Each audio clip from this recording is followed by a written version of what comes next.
আসসালামু আলাইকুম। আফরোজা কুকিংয়ের নতুন আরেকটা ভিডিও দেখার জন্য ওয়েলকাম জানাচ্ছি সবাইকে।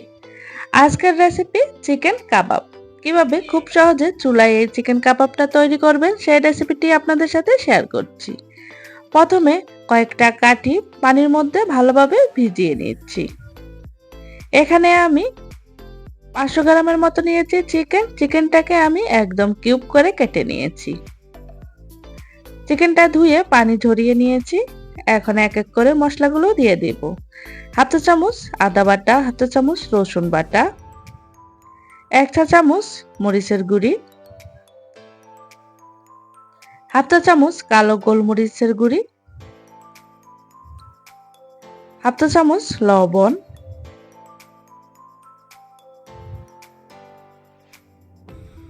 দুই চা চামচের মতো দিয়েছি সয়া সস, 1 টেবিল চামচের মতো দিয়েছি লেবুর রস,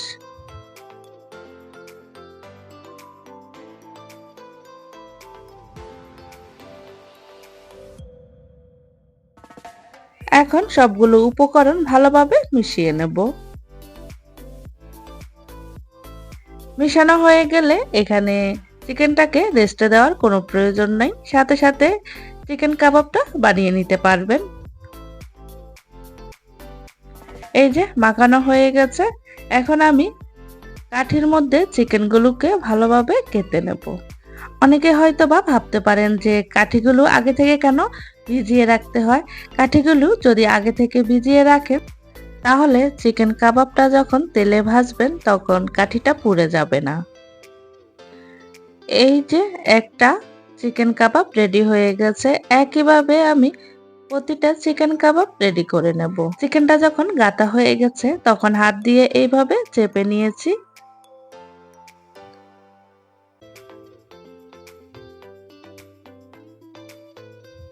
একইভাবে আমি প্রতিটা কাবাব রেডি করে নিয়েছি।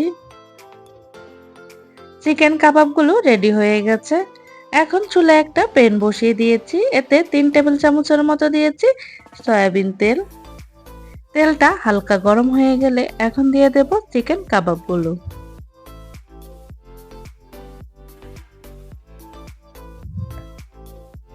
এক পিঠ যখন সিদ্ধ হয়ে যাবে অন্য পিঠ উল্টে দেব।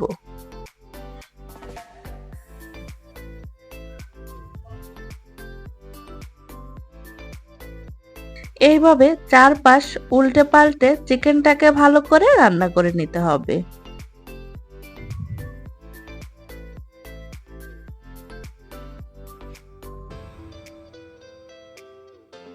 এই যে চিকেনটা হয়ে গেছে। এখন উপর থেকে একটা সস ব্রাশ করে দেব। এখানে আমি নিয়েছি বারবিকিউ সস। এই সসটাকে এখন চিকেনের উপরে ব্রাশ করে নেব। চিকেনটা যখন ভালোভাবে সিদ্ধ হয়ে যাবে তখনই কিন্তু এই বারবিকিউ সসটা ব্যবহার করতে হবে। এটা ব্যবহার করলে চিকেন কাবাবগুলো খেতে খুবই ভালো লাগে।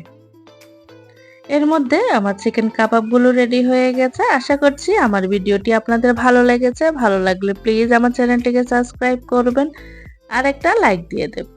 আমার রেসিপিটি আপনাদের কেমন লেগেছে আমাকে কমেন্টে জানাবেন। আজকের ভিডিওটা এই পর্যন্তই। ভালো থাকবেন সবাই। আল্লাহ হাফেজ।